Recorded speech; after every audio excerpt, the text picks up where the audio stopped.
The Dajjal shall try to strip God of all of his divine attributes and claim them for himself. This arrogance is also the way of the Freemasons, who are engaged in replacing the laws of God with those that are man-made and claiming justice across the land, using technology to monitor all that you do, trying to see and hear everything, using genetics to alter and to improve the creation to reach their false standards. Their arrogance knows no bounds, and they obey no law but that of their own making. These are the forerunners to the Dajjal. These are the Freemasons.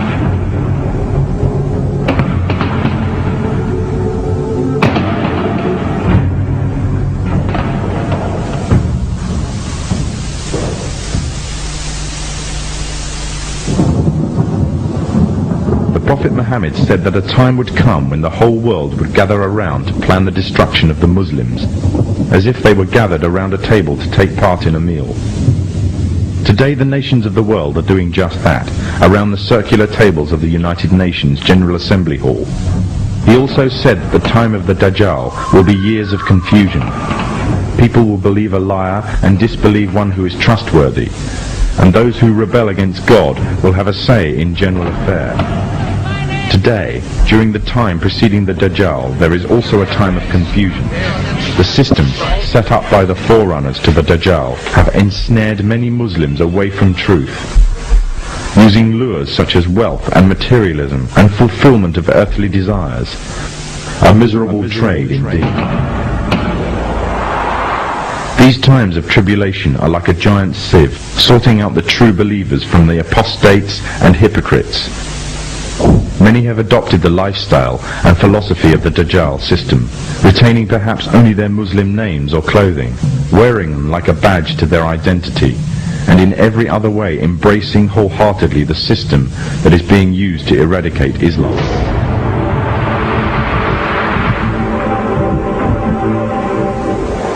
Embracing the same system that stood back and did nothing when pregnant Muslim women had their bellies ripped open by Serbs, killing them and the contents of their wombs. The same system that stands still whilst women and small girls are being raped in Kashmir. A system that stood still whilst mothers saw their children dragged away by soldiers during the night, never to return, simply because they spoke out against being refugees in their own homeland. And the same system that said nothing to the tyrant, that gassed women and children simply because he danced the Masonic tune. For those who choose this system, claim to love Allah and His Messenger, but hate what He has brought, leave the guidance that is Islam, and they adhere to the evil system of the Dajjal, living their lives in accordance with its rules, and seeking from it worldly rewards, disregarding the truth that is the laws of Allah. They are those who invite upon themselves the wrath of Allah. They came down to the side of the road by the thousands. And they had Kuwaiti flags, and some had American flags. The forerunners to the Dajjal have set up this system to destroy Islam, either directly, through military and economic coercion, or indirectly, using ideological warfare. They have divided and conquered, instilling diseases such as nationalism and racism into the heart of the Ummah. Their biggest fear is Muslim unity and revival of the message brought by the last prophet to mankind, and everything they do is geared to prevent this. They have manipulated Muslims, setting up and promoting divides. They have installed their own universal language, compelling all to learn or be shut out, and reducing Arabic to secondary and inferior language in society. And what they have used most to keep the Muslims at bay is oil.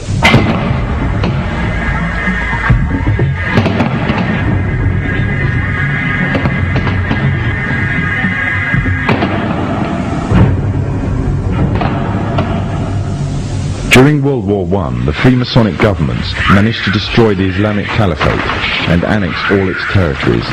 The part now called Iraq was put to British mandate, and current borders were defined by them and through the Iran-Iraq War.